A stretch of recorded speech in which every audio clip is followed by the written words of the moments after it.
السلام علیکم ورحمۃ اللہ وبرکاتہ۔ آج انشاءاللہ تعالی سورہ ہود آیت 30 سے ابتدا کریں گے۔ اعوذ باللہ من الشیطان الرجیم، بسم اللہ الرحمن الرحیم۔ وَيَا قَوْمِ، یا حروف ندا ہیں، ٹوٹل 5 حروف ندا ہیں، ان میں سے ایک یا بھی ہے۔ یا قریب دور ہر ایک کے لیے استعمال ہوتا ہے۔ اے میری قوم، من کون، ینصرو، نصرہ ینصرو مدد کرنے کو کہتے ہیں، اور ناصر ہوتا ہے مدد کرنے والا، نی میری، من اللہ اللہ کے مقابلہ میں۔ وَيَا قَوْمِ مَن يَنصُرُنِي مِنَ اللَّهِ، اور اے میری قوم، میری اللہ تعالیٰ کے مقابلہ میں کون مدد کر سکتا ہے؟ ان اگر ترتو میں نکال دوں۔ ایسے ہوتا ہے نا، کسی کو ایک تو ہوتا ہے کہ عزت سے باہر لے جانا، سیاف کرنا، اور ایک ہوتا ہے دھکے دے کے نکال دینا۔ جیسے پیچھے ہم پڑھ کے آ چکے ہیں آیت 29 میں، اس میں کہا تھا نا وَمَا أَنَا بِطَارِدٍ، اور میں نکالنے والا نہیں ہوں، کیونکہ اس سے پیچھے ہم لوگ یہ بھی پڑھ کے آ چکے ہیں کہ وہ جو رئیس لوگ تھے انہوں نے کہا تھا کہ آپ کے پاس جو ارد گرد لوگ ہیں وہ تو اراذل لوگ ہیں، یعنی بہت ہی حقیر لوگ ہیں۔ جیسے کفار مکہ نے بھی کہا تھا کہ یہ حقیر لوگ ہیں، آپ ان کو نکالیں گے تب ہم آپ کے پاس آئیں گے۔ تو یہاں وہی بات ہو رہی ہے کہ اگر میں نکال دوں تو کون میری اللہ کے مقابلے میں مدد کر سکتا ہے؟ ان اگر ترتو میں نکال دوں، ہم ان کو، یعنی جن کو آپ نکالنے کا کہہ رہے ہو، ان کو اگر میں نکال دوں تو اللہ کے مقابلے میں کون میری مدد کر سکتا ہے؟ افلا کیا فا پس لا نہیں، تذکرون تم اتنا بھی سوچ نہیں سکتے، تم اتنا بھی غور نہیں کرتے۔ افلا تذکرون کیا تم اتنا بھی نہیں سوچتے؟ وَلَا أَقُولُ لَكُمْ عِنْدِي خَزَائِنُ اللَّهِ، اور میں یہ نہیں کہتا تم سے کہ میرے پاس اللہ تعالیٰ کے خزانے ہیں۔ جیسے دنیا کے لیڈر کہتے ہیں کہ میرے پاس اتنی دولت ہے میں تمہیں دوں گا، ایسے لالچ نہیں دے رہا، ٹھیک ہے، انہوں نے کوئی لالچ نہیں دی، سیدھی سیدھی بات کی تھی۔ یا وہی بات ہو رہی ہے کہ میں تمہیں یہ نہیں کہتا کہ میرے پاس اللہ تعالیٰ کے خزانے ہیں۔ وَلَا أَعْلَمُ الْغَيْبَ، اور میں یہ بھی نہیں کہتا کہ میں از خود غیب کو جان لیتا ہوں۔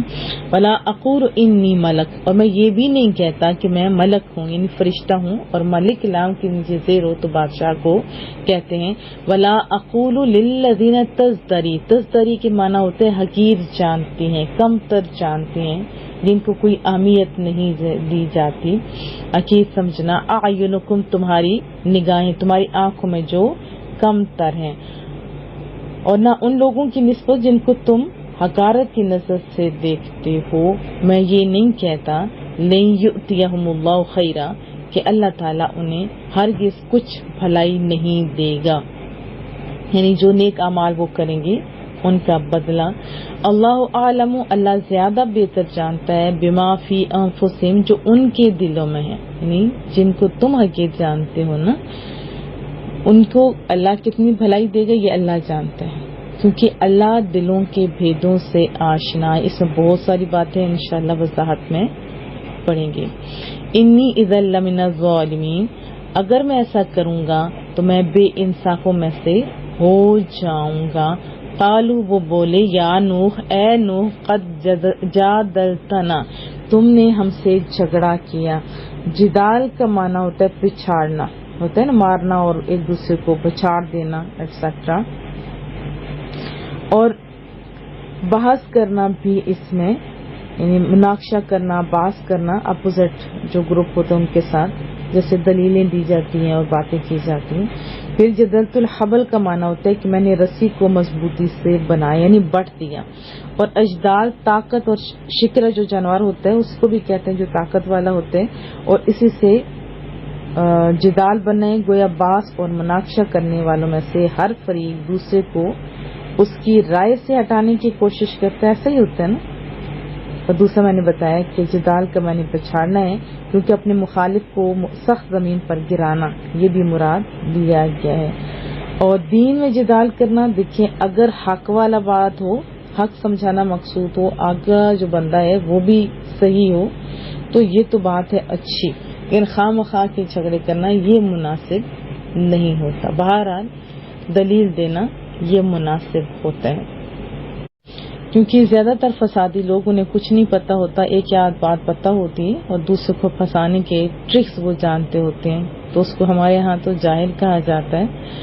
تو کیونکہ وہ پرانا جاہل ہوتا ہے لڑنے والا، تو نئے بندے کے پاس اتنے زیادہ آرگومنٹس نہیں ہوتے، دلائل نہیں ہوتے، تو الٹا اس کو خراب کیا جاتا ہے۔ تو کہا جاتا ہے کہ پرانے جو فسادہ باز ہے اس سے بچنے کی کوشش کی جائے۔ بہرحال انہوں نے بات تو نہیں سمجھی، بلکہ غصے سے جیسے برافراختہ ہو جاتے ہیں نا، بولے اے نوح تم نے ہم سے جھگڑا کیا، فاکثرت جدالنا، اور ہمارے جھگڑے کو تم نے طول دیا، یعنی اس مباحثہ کو رہنے دو، اب کیا کرو، فاتنا لے آؤ ہمارے پاس بما تعدنا، جس کی تم ہمیں دھمکی دیتے ہو، ان کنتم من الصادقین، یعنی جس عذاب کی تم ہمیں دھمکی دیتے ہو اگر تم سچے ہو تو پھر اسے لے آؤ۔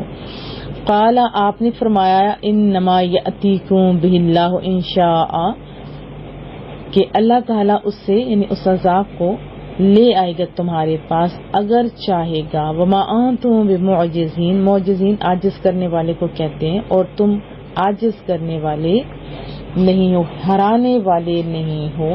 ولا ینفعکم نصحی، اور میری نصیحت کچھ فائدہ نہیں دے گی تمہیں، ان اردت، اگرچہ میرا ارادہ ہو، ان انصح لکم، کہ میں تمہاری خیر خواہی کروں، کیونکہ خیر خواہ ہوتے ہیں انبیاء کرام۔ ان کان اللہ یرید، اگر اللہ تعالیٰ چاہتا ہو، ان یغویکم، کہ وہ تمہیں ہدایت نہ دے، گمراہ کر دے، اللہ تو ہدایت دینا چاہتا ہے، لیکن اللہ اپنے علم سے جان لیتا ہے کہ اس کے اندر یہ صلاحیت موجود ہے یا نہیں، جیسے ایک ماں بھی جان لیتی ہے، وہ تو اللہ ماں سے زیادہ دلوں کے بھیدوں سے آشنا ہے، ماں کو پتہ ہوتا ہے نا یہ میرا بچہ کیسا ہے۔ اور یغویہ کا معنی عذاب دینا بھی ہوتا ہے۔ فرمایا کہ تمہیں میری خیر خواہی فائدہ نہیں پہنچائے گی اگر میرا ارادہ ہو کہ میں تمہاری خیر خواہی کروں، اگرچہ اللہ کی مرضی یہ ہو کہ وہ تمہیں گمراہ کر دے، اگر اللہ تعالیٰ تمہیں گمراہ کر دے تو پھر کوئی فائدہ نہیں ہے۔ وَهُوَ رَبُّكُمْ، وہ پروردگار ہے تمہارا، وَإِلَيْهِ تُرْجَعُونَ، اور اسی کی طرف تم سب رجوع کرنا، لوٹانا ہوتا ہے نا، اسی کی طرف تم سب لوٹائے جاؤ گے۔ ام یقولون افتراہ، افطرا ہوتا ہے کھڑ لینا، جھوٹا بہتان باندھ لینا۔ ام یقولون افترا، وہ کہتے ہیں کہ اس نے گھڑ لیا ہے، کس کی بات ہو رہی ہے؟ قرآن کریم کی، یعنی رسول اللہ صلی اللہ علیہ وسلم نے گھڑ لیا ہے۔ قل آپ فرمائیے ان افتریتہ، اگر میں نے خود اس سے گھڑ لیا ہے، فعلیہ، تو مجھ پر اجرامی، میرا جرم ہے، وانا بریء مما تجرمون، اور میں اس سے بری ذمہ ہوں، کون سے گناہ سے جو تم کرتے ہو۔ اگر میں نے خود اسے گھڑ لیے تو مجھ پر میرا وبال ہوگا، میرے گناہوں کی سزا مجھ پر ہوگی، ایسے ہی ہے نا اصول، اور میں ان گناہوں سے بری ذمہ ہوں جو تم کرتے ہو۔ یہ سوال کیا جاتا ہے نا، اور یہ بھی اس آیت کے اندر بھی ہے کہ جب انہوں نے ایمان ہی نہیں لانا تھا تو پھر حضرت نوح کو کیوں بھیجا گیا، اور جب ان کے حصے میں ایمان نہیں تھا تو پھر عذاب کیسا؟ تو اللہ میری زبان پر کلمۃ الحق جاری فرمائے۔ یاد رکھیں کہ اللہ تعالیٰ کو ازلی علم تھا کہ اللہ تعالیٰ ان کفار کو ایمان لانے اور نہ لانے کے اختیار عطا فرمائے گا، لیکن وہ ہدایت قبول کرنے کے بجائے وہ اندھی تقلید کریں گے، یعنی جو ان کے اباء و اجداد جو ایمان سے معروم تھے۔ یہ بھی یاد رکھیں آج کل یہ بھی ٹرینڈ نکلا ہے کہ اپنے اباء و اجداد کو چھوڑ دو، ان کے عقائد کو چھوڑ دو۔ یاد رکھیے کہ اگر اہل ایمان ہیں، صحیح العقیدہ ہے، تو ان کو چھوڑنے والے گمراہ ہوں گے، نہ کہ اس میں پیرنٹس کا کوئی قصور۔ ہاں اگر پیرنٹس گمراہ ہیں، ایمان سے محروم ہیں، یا ان کے عقائد درست نہیں ہیں، ان کو چھوڑنا یہی دانائی ہوئے، اور ان کی اندھی تقلید کرنا یہ ہٹ دھرمی ہوگا۔ بہرحال اس لیے اللہ تعالیٰ نے ان کے سوء اختیار کی بنا پر ان کے حق میں کفر کو مقدر کیا۔ اللہ تعالیٰ نے ان کو گمراہی پر رکھنے کا ارادہ فرمایا، اور یاد رکھیں کہ اللہ کا یہ ارادہ فرمانا ان کے اپنے اختیار کی وجہ سے ہے، اس لیے قیامت کے دن وہ یہ نہیں عذر پیش کر سکے تھے کہ جب تو نے ہی ہمیں گمراہ کرنے کا ارادہ کیا تھا تو ہدایت کو قبول نہ کرنے میں ہمارا قصور کیا، اور نہ ہی حضرت نوح کو ہدایت کے لیے بھیجنے کا عبث ہونا لازم آئے گا۔ حضرت نوح کے مسلسل ہدایت دینے کے باوجود انہوں نے اپنے اختیار سے ہدایت کو قبول نہیں کیا۔ جیسے مثال سے سمجھتے ہیں، ایک بچہ ہے جو حد دھرمی پہ یا ضد پہ اڑا ہوا ہے تو پیرنٹس اسے ہدایت دے رہے ہیں، لیکن اگر وہ خود نہیں چاہتا تو پیرنٹس بیچارے کیا کر سکتے ہیں۔ اور دوسری بات یہ ہے کہ اسلام اس میں لا اکراہ فی الدین، اس میں کوئی جبر نہیں ہے، انسان کو اختیار دیا ہوا ہے۔ اور یہ بھی یاد رکھیں کہ انسان یہ جو درخت ہوتے ہیں یا فرشتوں کی طرح مجبور ماض نہیں ہے، اللہ تعالیٰ نے اسے بہت سارے اختیار دیے ہوئے ہیں۔ اور جیسے اکتساب کا کسب کمانے ہوتے اختیار اور ارادہ، اور جب بندہ کسی کام کو ارادہ کرنے کا ارادہ کرتا ہے تو اللہ تعالیٰ اس میں وہ فعل پیدا کر دیتا ہے۔ اللہ تعالیٰ کو کیونکہ ازل سے علم تھا کہ بندہ کفر یا ایمان میں سے کس کو اختیار کرے گا، تو اس اختیار کی بنا پر اللہ تعالیٰ اس کے اندر کفر یا ایمان میں سے ایک چیز پیدا کر دے گا، اور اسی علم کا نام تقدیر کہا گیا۔ تو عام لوگوں کو تقدیر پر یہ خدشہ ہوتا ہے کہ جب اللہ تعالیٰ نے پہلے ہی ہمارے متعلق لکھ دیا کہ ہم نیک اور بد افعال میں سے کیا کریں گے تو ہم نیکی یا بدی کرنے پر مجبور ہیں۔ تو یاد رکھیں کہ جبر اس وقت ہوتا ہے جب ہم کو اختیار نہ دیا جاتا۔ جبر کی واضح مثال یہ ہے کہ ایک بچہ اپنے اختیار اور ارادے سے اسٹیڈیم میں کرکٹ میچ دیکھنے جانا چاہتا ہے، لیکن اس کا باپ جبرن گھسیٹتے ہوئے اسکول میں لے جاتا ہے، کیونکہ باپ کو تو پتہ ہے نا، اور اس کو ٹیچر کے حوالے کر دیتا ہے، اور وہ بچہ اسکول سے نکل بھی نہیں سکتا۔ اب جتنا ٹائم وہ بچہ اسکول میں رہتا ہے تو اس کا دل و دماغ میچ میں ہی رہتا ہے، اور وہ بے دلی سے اسکول میں وقت گزارتا ہے۔ تو یہ کیا کہلاتا ہے؟ یہ شاید جبر ہے۔ اگر ہمارے ساتھ بھی ایسا ہی ہوتا ہے کہ ہم اپنے اختیار اور ارادے سے نماز پڑھنے کے لیے مسجد میں جانا چاہتے ہیں، لیکن کوئی غیبی طاقت یا کوئی دوسرا ہم کو سینما گھروں میں فلم دیکھنے کے لیے وہ لے جاتا ہے، اور ہم بے دلی سے فلم دیکھتے ہیں اور ہمارا دل و دماغ نماز اور مسجد میں ہوتا ہے، تب تو یقیناً یہ جبر ہوتا، زبردستی جو ادھر لے گیا۔ لیکن جب کہ ایسا نہیں ہوتا، ہمارا دل نماز پڑھنے کو چاہتا ہے تو ہم نماز پڑھتے ہیں، اور ہمارا دل کچھ اور کام کرنے کو چاہتا ہے تو ہم وہی کرتے ہیں، اور ہمارے تمام نیک اور بد افعال ہمارے خواہش کے مطابق ہمارے اختیار اور ارادے کے موافق ہوتے ہیں۔ تو کیا پتہ چلا کہ ہم پر جبر نہیں ہے، ہم کو اختیارات دیے گئے ہیں، اور اسی اختیار کی بنا پر ہم کو جزا یا سزا ملتی ہے۔ ہاں، پیدائش اور موت میں ہم مجبور ہیں، ہم اپنے اختیار سے کسی کے گھر، کسی فیملی میں کسی عہدے والے کی طرف نہیں جا سکتے، ان کے گھر پیدا نہیں ہو سکتے، اور نہ ہی اپنی مرضی سے ہم مر سکتے ہیں۔ ایسا ہی ہے نا کہ ہم اپنی زندگی بڑھا لیں، ہم مرنا نہیں چاہتے، ہم اس ٹائم مریں گے، ایسا نہیں۔ پھر ہم دیکھتے ہیں کہ آج کل کے تعلیم یافتہ لوگ بھی کہتے ہیں کہ اگر فلاں شخص ہوتا ہے نا خاندانی منصوبہ بندی کرے، یہ کرے وہ کرے، لیکن یاد رکھیں جنہوں نے اس دنیا میں آنا ہوتا ہے وہ آ کے ہی رہتے ہیں، کہتے ہیں اس نے منصوبہ بندی ضرور کی لیکن بچہ پیدا ہو گیا، ایسا ہوتا ہے نا۔ پھر جن کاموں میں ہمیں اختیار ہے، مثلا نماز پڑھنے یا نہ پڑھنے میں بھی ہمیں کوئی مجبور تو نہیں نا کرتا، چلیں بچپن میں تو کیا جاتا ہے لیکن ہمیں اختیار ہوتا ہے۔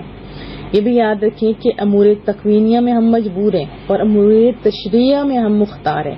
امور تکوینیہ سے مراد یہ ہے کہ جن میں ہمارے فعل کا دخل نہیں، مثلا پیدا ہونا اور پیدائش میں مرد ہونا، لڑکی ہونا، بارش کا ہونا، دریاؤں سمندروں میں طوفانوں کا آنا، زلزلوں کا آنا، آندھیوں کا آنا، گرمی سردی اور برسات کے موسموں کا آنا، اور امور تشریعہ سے مراد احکام شرعیہ ہیں جن میں ہمارے فعل کا دخل ہوتا ہے۔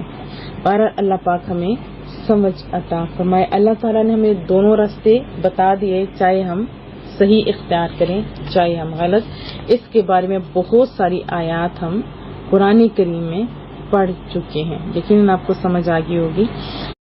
پھر ان آیات میں یہ بتایا گیا کہ جیسے یہ ابھی کا رول یہی ہے نا کہ کوئی امیر بندہ ہو، چاہے فاسق ہو، فاجر ہو، چاہے کافر ہو، تو ہم اس کو بڑے عہدے دیتے ہیں۔ یہ اللہ کا رول نہیں ہے۔ تعظیم تکریم ہمیں کس کی کرنی چاہیے؟ جو متقی ہے، جو پرہیزگار ہے۔ تو یہاں پہ اللہ نے بتایا کہ ان کو ہم دور نہیں کر سکتے۔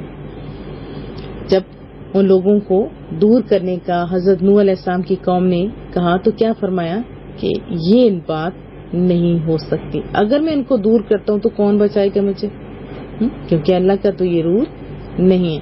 اس میں چند باتیں وہ بھی سمجھنے کی کوشش کرتے ہیں۔ اس میں ایک شبہ تو یہ تھا نا کہ ما نرا لکم علینا من فضل، انہوں نے پچھلی آیات میں جو ہم نے پڑھا یہی الزام لگایا تھا، شبہ ڈالا تھا، کہا تھا کہ ہم تمہیں کوئی بڑائی نہیں دیکھتے، یعنی تمہارے پاس کوئی مال و دولت ہم سے زیادہ نہیں ہے۔ تو ان آیات میں جواباً حضرت نوح نے فرمایا لا اقول لکم عندی خزائن اللہ، میں نے تو تم سے یہ کہا ہی نہیں تھا کہ میرے پاس اللہ کے خزانے ہیں۔ تمہارا تو اعتراض ہی درست نہیں ہے، کیونکہ میں نے کبھی مال کی فضیلت تو جتائی نہیں ہے، اور نہ دنیوی دولت کی توقع رکھنے کا تمہیں کہا ہے کہ تم کرو گے، میری بات مانو گے، یہ کرو گے تو میں تمہیں مال و دولت دوں گا، ایسا تو نہیں کہا تھا۔ اور اپنی دعوت کو مال کے ساتھ وابستہ نہیں کیا تھا جیسے دنیا کے لیڈر کرتے ہیں۔ تو پھر تم یہ کہنے کے کیسے مستحق ہو کہ میں کوئی مالی فضیلت نہیں پاتے؟ تو یہ تمہارا جو اعتراض ہے یہ غیر مناسب ہے۔ پھر ایک اور چیز جو پچھلی آیات میں ہم نے پڑھی تھی، ما نراک اتبعک الا الذین هم اراذلنا بادی الرأی، یعنی ہم نہیں دیکھتے کہ تمہارے پاس یعنی جو لوگ ہیں کس نے پیروی کی، مگر جو پیروی کریں ظاہر میں تو وہ بہت ہی جو ہمارے نزدیک چھوٹے تو لوگ ہیں وہی ہیں۔